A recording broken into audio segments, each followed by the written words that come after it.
Before the dawn of June 6, 1944, Europe was a fortress, a continent shackled for 5 long years in the steel grip of the Third Reich.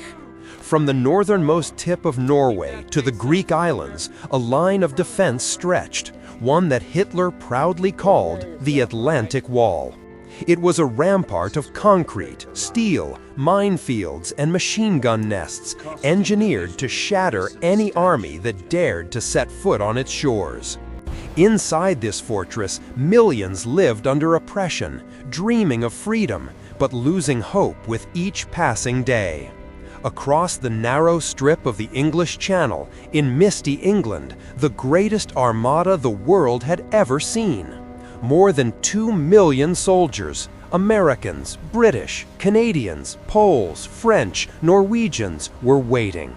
They had trained for months, for years, honing their skills, saying goodbye to their loved ones, preparing for a single, solitary day. A day that had no name, only a code: D-Day.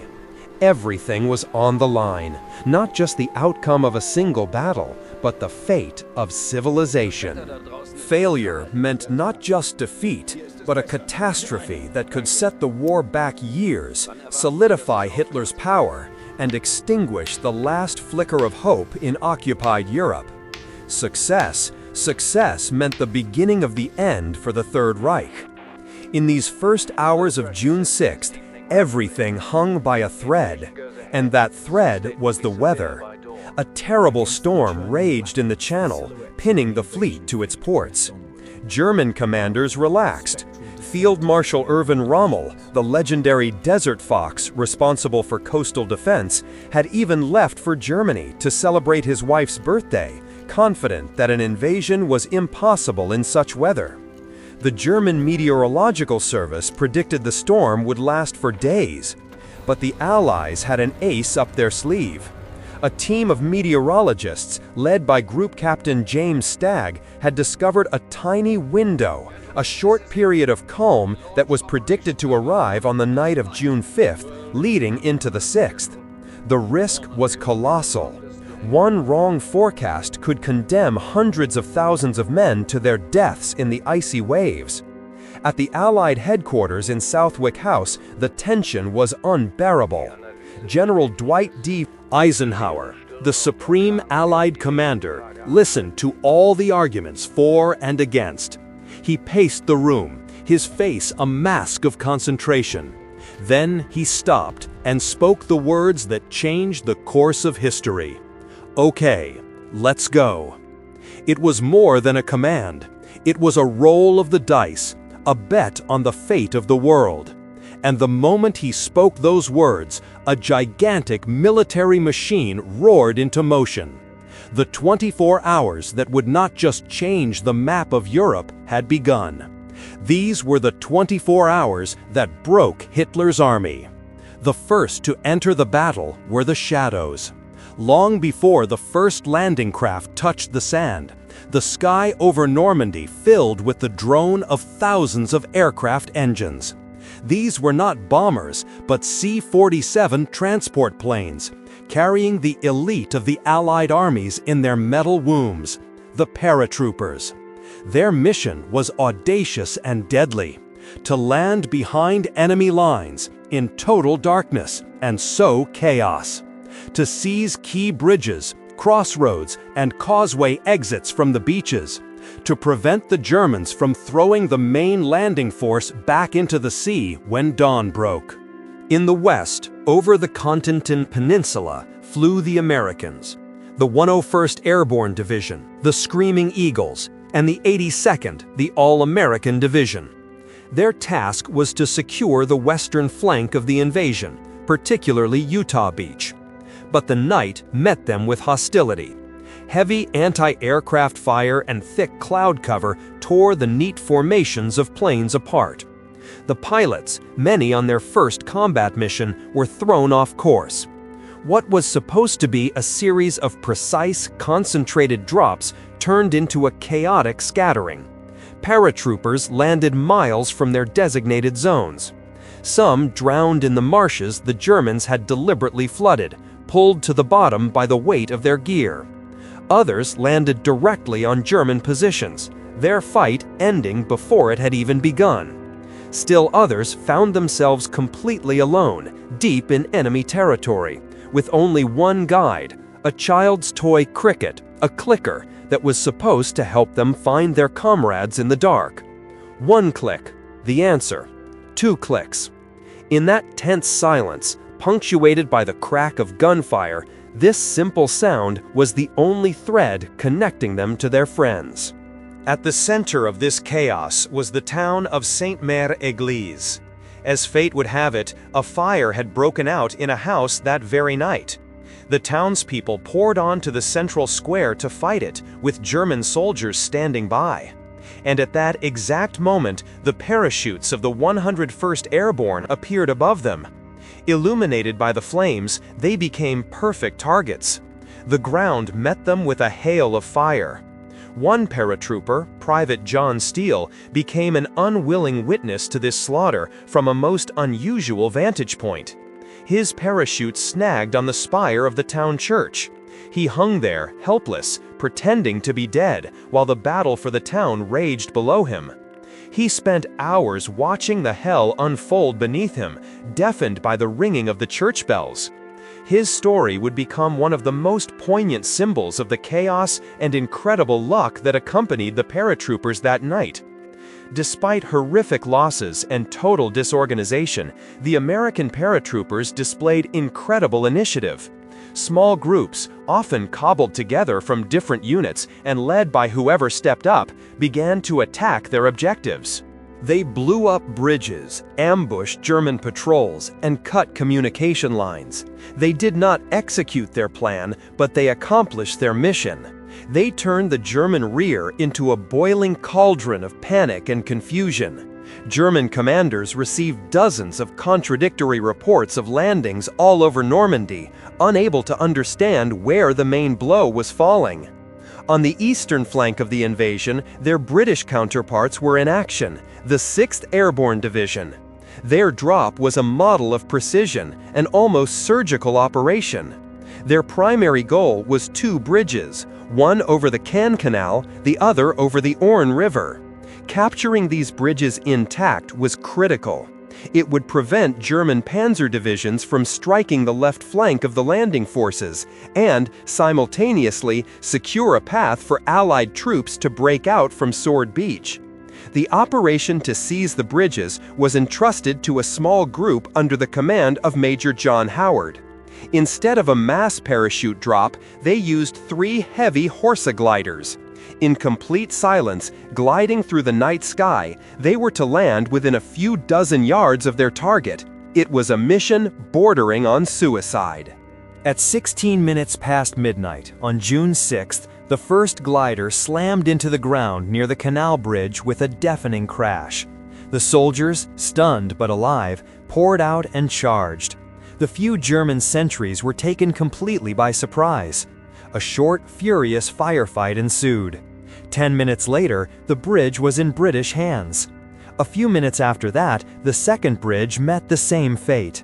This brilliant operation, later immortalized as the capture of Pegasus Bridge, became the first tactical success of D-Day.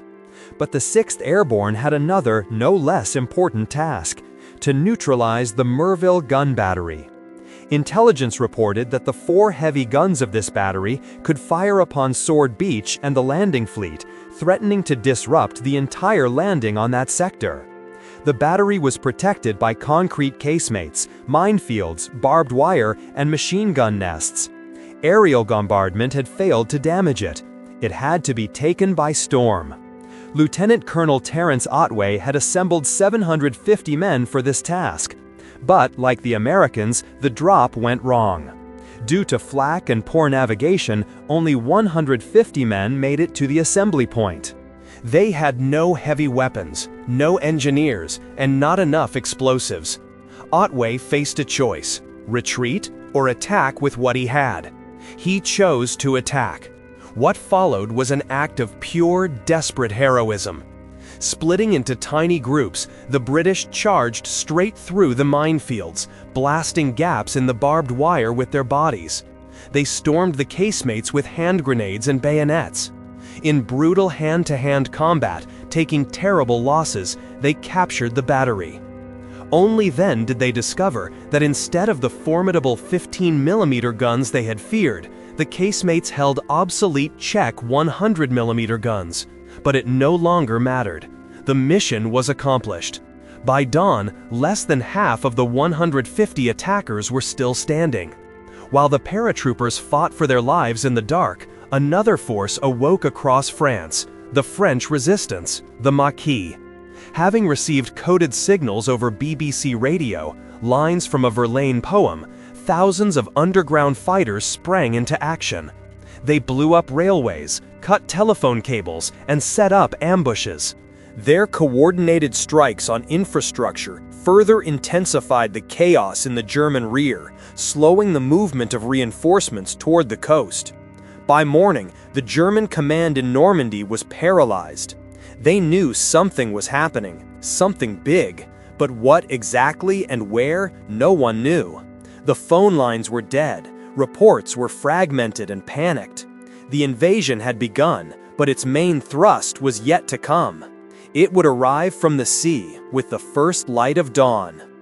As a gray, damp dawn broke over Normandy, German soldiers in the bunkers of the Atlantic Wall rubbed their eyes and stared at the horizon. What they saw was unimaginable. It wasn't a fleet, it was a floating city, filling every inch of the visible sea. Nearly 7,000 ships, battleships, cruisers, destroyers, transports, landing craft stood off the coast of Normandy. The greatest armada in human history. A moment of silence, of complete disbelief, and then hell was unleashed. At 0550, thousands of naval guns opened fire. It was a symphony of destruction. Heavy shells from the battleships USS Nevada, Arkansas, and Texas, veterans of Pearl Harbor, crashed down on the concrete fortifications. A storm of fire from cruisers and destroyers plowed the beaches, tearing up barbed wire and throwing tons of sand into the air. Simultaneously, thousands of bombers struck from the sky, turning the coastal strip into a lunar landscape. For the young soldiers huddled in the landing craft, this roar was the music of hope. They were seasick, soaked to the bone, and freezing, vomiting into their helmets.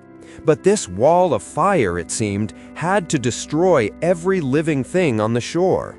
They believed that after such a bombardment, all they would have to do is calmly walk ashore and occupy empty trenches. This belief was their last shield against reality, a reality that, for many, would prove fatal. The invasion unfolded along a 50-mile front, divided into 5 sectors. From west to east, 2 American beaches, Utah and Omaha, and 3 Anglo-Canadian beaches, Gold, Juno, and Sword. Utah Beach, 6:30. On the far western flank, the U.S. 4th Infantry Division was landing. Here, things didn't go according to plan, but ironically, that's what saved them. A strong current swept the landing craft 2 kilometers south of their intended target. They landed on a section of beach that was significantly less defended. The first general officer ashore was Brigadier General Theodore Roosevelt, Jr., son of the 26th U.S. President. At 56 years old, suffering from arthritis and a heart condition, he had insisted on landing with the first wave. Leaning on a cane, he walked the beach under fire, organizing the confused soldiers. When told they had landed in the wrong place, he uttered his famous line, "We'll start the war from right here." His personal courage and composure turned a potential disaster into a success. Casualties at Utah were the lowest of the day, fewer than 200 men. By noon, the Beachlanders had linked up with their comrades from the 101st Airborne, and the beachhead was secure. But just a few miles to the east, a completely different story was unfolding. Omaha Beach, 0630. If Utah was luck, Omaha was a nightmare. This sector, a 3-mile strip of sand trapped between high, steep bluffs, was a perfect defensive position. And the Germans, specifically the veteran 352nd Infantry Division, had turned it into a death trap. Concrete pillboxes, interlocking fields of fire from MG-42 machine guns, minefields, and anti-tank obstacles known as Rommel's asparagus. The preliminary bombardment here proved tragically ineffective. Due to poor visibility, the bombers dropped their payloads deep inland, doing no harm to the German fortifications on the bluffs. The naval artillery also failed to suppress the well-protected firing positions. When the ramps of the first landing craft dropped, the American soldiers of the 1st and 29th Infantry Divisions were met not just by fire, but by a wall of lead and steel. The MG-42s, nicknamed Hitler's buzzsaw by the GIs for their terrifying rate of fire of 1,200 rounds per minute, scythed them down in rows. Mortars blanketed the shoreline. Men died without taking a single step off the ramp. The water at the shore turned red. Most of the amphibious DD Sherman tanks meant to provide fire support sank in the rough seas before even reaching the beach. The few that made it were quickly knocked out by German artillery. The soldiers were trapped on an open beach with virtually no cover, pinned to the ground by a hurricane of fire. They hid behind the few anti-tank obstacles, behind the bodies of their fallen comrades. The wounded screamed, drowning in the rising tide. It seemed the landing had choked on its own blood. In one of the German bunkers, Widerstandsnest 62, sat a young corporal named Heinrich Severlaw.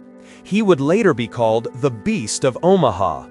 Over several hours, he single-handedly fired over 12,000 rounds from his machine gun, as well as hundreds of rifle shots. By his own, albeit unconfirmed, estimates, he killed or wounded hundreds of Americans. He was not a monster. He was a soldier following orders, caught in the meat grinder of history, just like those he was shooting. His story is the tragedy of both sides. The hours ticked by, the situation unchanged. Commanders on the ships offshore considered, in desperation, aborting the landing and diverting the remaining forces to other beaches. Omaha had become Bloody Omaha. But it was in this moment of despair that the spirit of the American GI revealed itself. Not generals, but sergeants and lieutenants, the surviving officers and ordinary privates, began to take the initiative. Small groups, gathering their courage, began to move forward. Colonel George Taylor, commander of the 16th Infantry Regiment, yelled to his men, "There are two kinds of people who are staying on this beach, those who are dead and those who are going to die. Now let's get the hell out of here." General Norman Cota, deputy commander of the 29th Division, personally landed on the beach and, under fire, began to organize a breakthrough. He gathered a group of rangers and engineers and led them toward one of the few exits from the beach. Under a storm of fire, the engineers blasted gaps in the wire obstacles and minefields. Slowly, inch by inch, clinging to every ledge, the soldiers began to climb the bluffs. This was the turning point. As soon as the first groups of Americans reached the top, they were able to attack the German bunkers from the flank and rear, throwing in grenades. The German defense, so impregnable from the front, began to crumble. By noon, the beachhead at Omaha was still tiny and precarious, but it existed. The price of this foothold was terrifying. Over 2,500 killed, wounded, and missing. It was the bloodiest beach of D-Day. East of Omaha, the British and Canadian forces were landing. Here, the lessons of past failed landings, like the 1942 raid on Dieppe, had been learned. The British brought with them a whole arsenal of specialized armored vehicles, known as Hobart's Funnies. These included flail tanks for clearing mines, bridge-laying tanks, and crocodile flamethrower tanks. This equipment provided invaluable assistance. Gold Beach, 0725.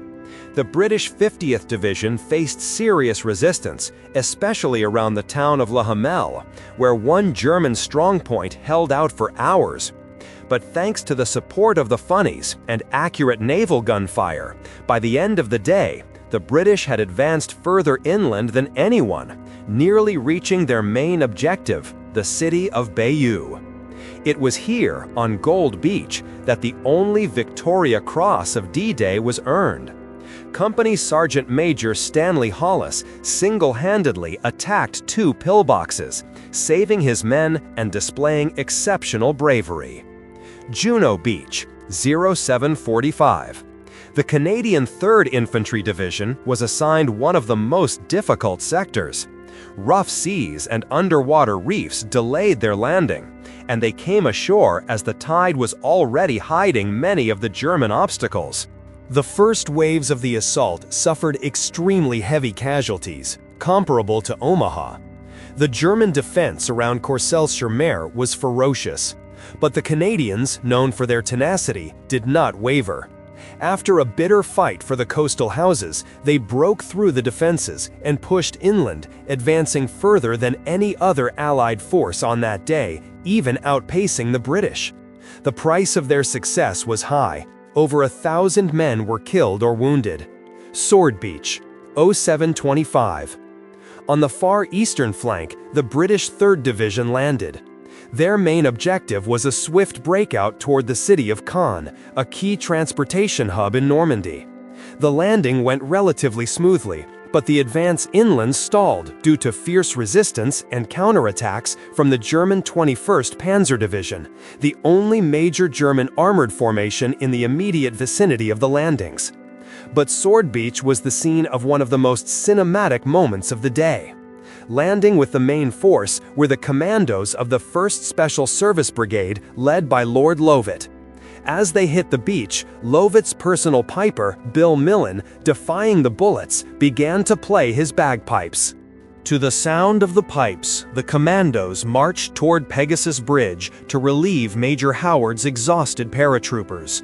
They arrived exactly on schedule, just 2 minutes after the appointed time, bringing with them the news that the main seaborne invasion was ashore. By 8 a.m., the first and bloodiest phase of the invasion was over. The Allies had a grip on the shore. 5 beachheads, 5 wounds in the body of the Atlantic Wall. But this was only the beginning. Now they had to hold what they had taken and withstand the inevitable counterattack. All of Normandy was turning into one giant battlefield. The shore was taken, but the beach was not France. Beyond the narrow strip of sand lay Normandy, and it was not going to surrender without a fight. For the soldiers who had survived the hell of the landing, a new phase of the nightmare began, the push inland. The beaches quickly turned into gigantic traffic jams. Thousands of vehicles, tanks, trucks, and soldiers tried to squeeze through the narrow exits, while German artillery, positioned deeper inland, continued to lay down harassing fire. Engineers worked desperately, clearing paths through minefields, while medics, under constant fire, tried to save the hundreds of wounded lying on the sand. The Allies' main adversary was now not just the German army, but the terrain itself, the bocage.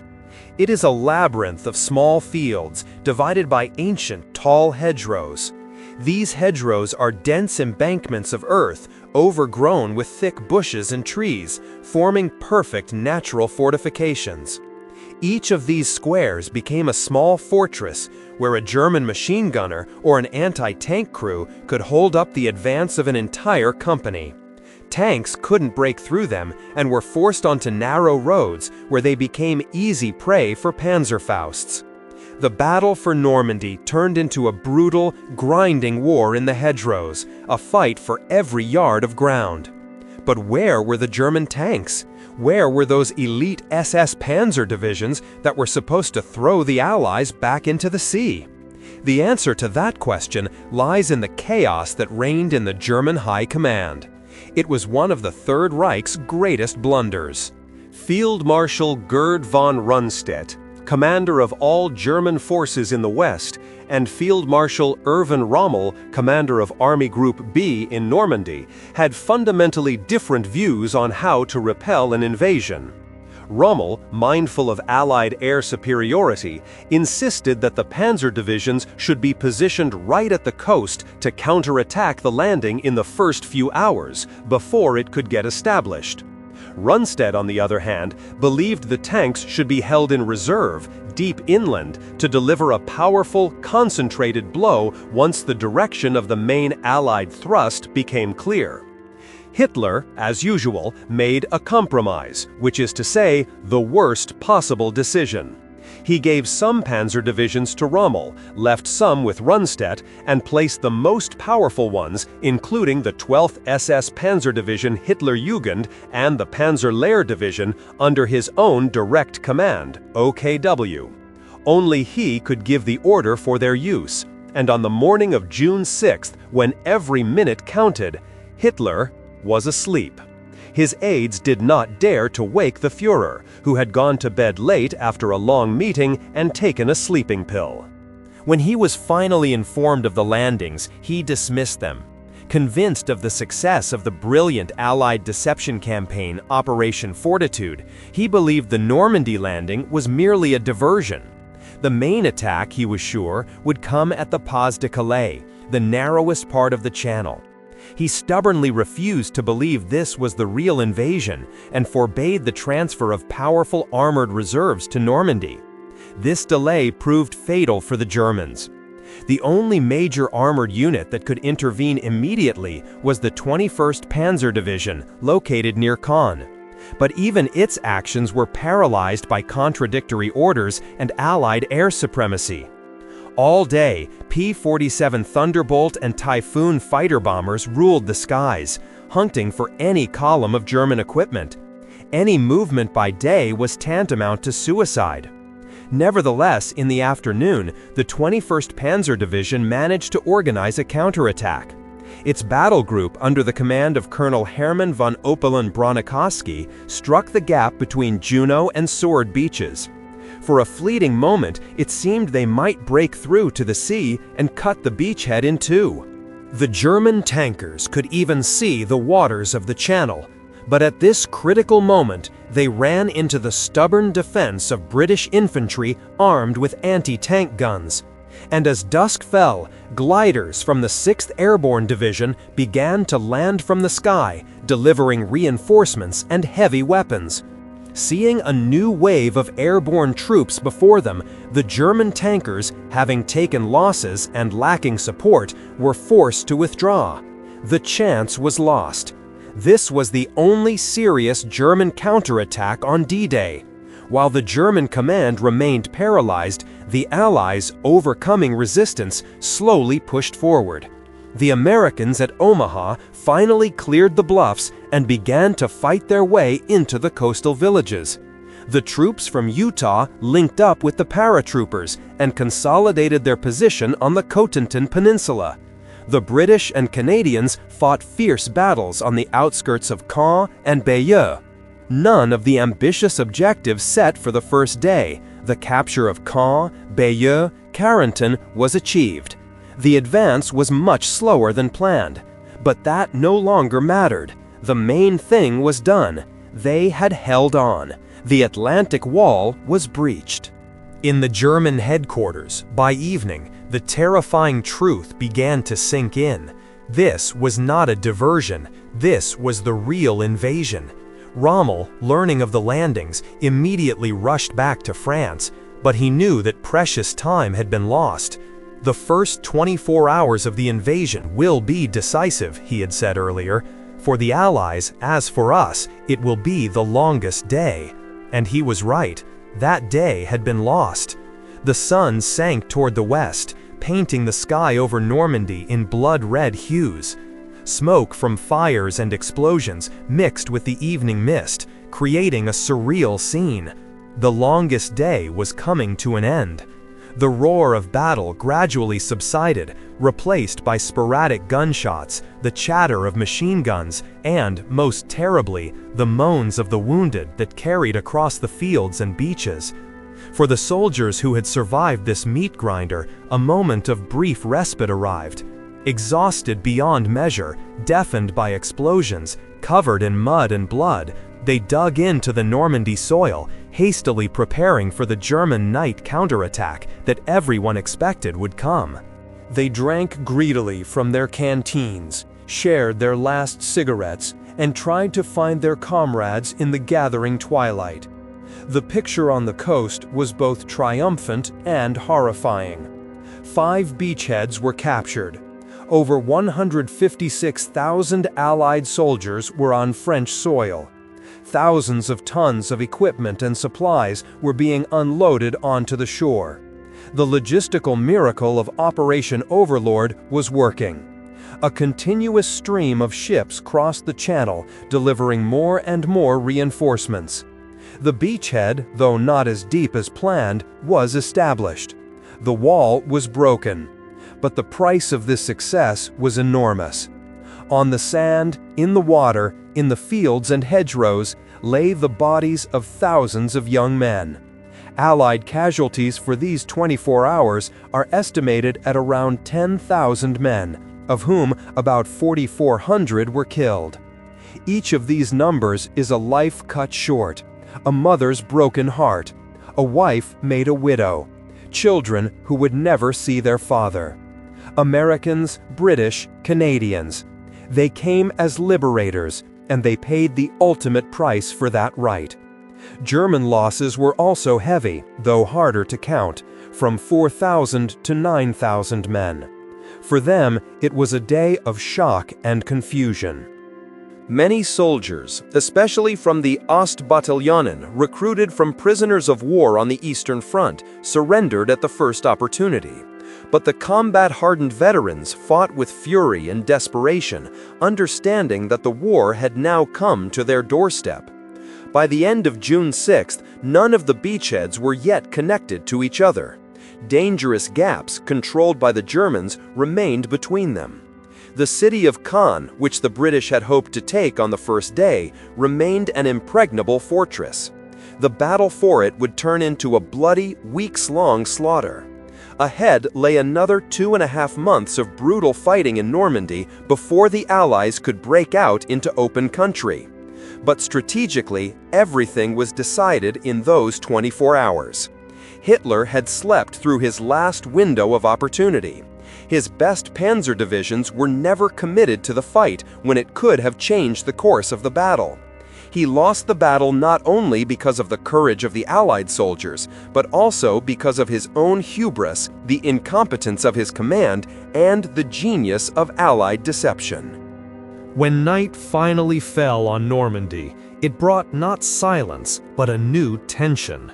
Soldiers listened to every rustle, waiting for the roar of a tank or the cry of Hände hoch. From the sky, paratroopers and supplies continued to fall. And at sea, on the gigantic fleet, thousands of sailors stood watch, ready to repel an attack by the Luftwaffe or Kriegsmarine that, in the end, never came. D-Day was over, but the war was far from finished. This was only the end of the beginning. So, what happened in those 24 hours? Why do we say they broke Hitler's army? Of course, the Wehrmacht was not destroyed in a single day. It continued to fight fiercely for almost another year. But on June 6, 1944, a mortal blow was struck, one from which the Third Reich could never recover. First, the Second Front was opened. The very front that Stalin had so long demanded and Hitler had so long feared.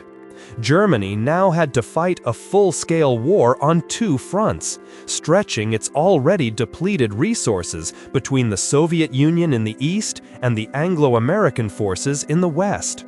It was a strategic catastrophe. Second, the Atlantic Wall, the main myth of Nazi propaganda, a symbol of the Reich's invincibility, crumbled in a matter of hours. This was a colossal psychological blow to the German army and population. If even this concrete fortress could not stop the Allies, what could? Third, the success of D-Day was a triumph not just of brute force, but of intellect, planning, and deception. Operation Overlord was the most complex logistical and military undertaking in history. And the preceding Operation Fortitude, which made Hitler believe the invasion would land at Pas-de-Calais, was a masterpiece of military cunning. It paralyzed the German command at the most decisive moment. But most importantly, D-Day was a triumph of the human spirit. It was a victory of courage over fear, of initiative over chaos, of sacrifice over tyranny. These were ordinary young men, farmers from Kansas, factory workers from Manchester, clerks from Toronto, who, in a decisive hour of history, became heroes. They fought and died on the wet sands of Normandy, not for conquest, but for an idea. The idea that the world should be free from tyranny, that every person has the right to life and dignity. The 24 hours that began with a whispered command in Eisenhower's headquarters and ended with quiet prayers in foxholes on French soil changed our world forever. They didn't just break Hitler's army. They paved the road to the liberation of Europe, to the end of the most destructive war in human history, and to the birth of a new world built on the ruins of the old. And it is our duty to remember those who made it possible, to remember the price that was paid on that longest day.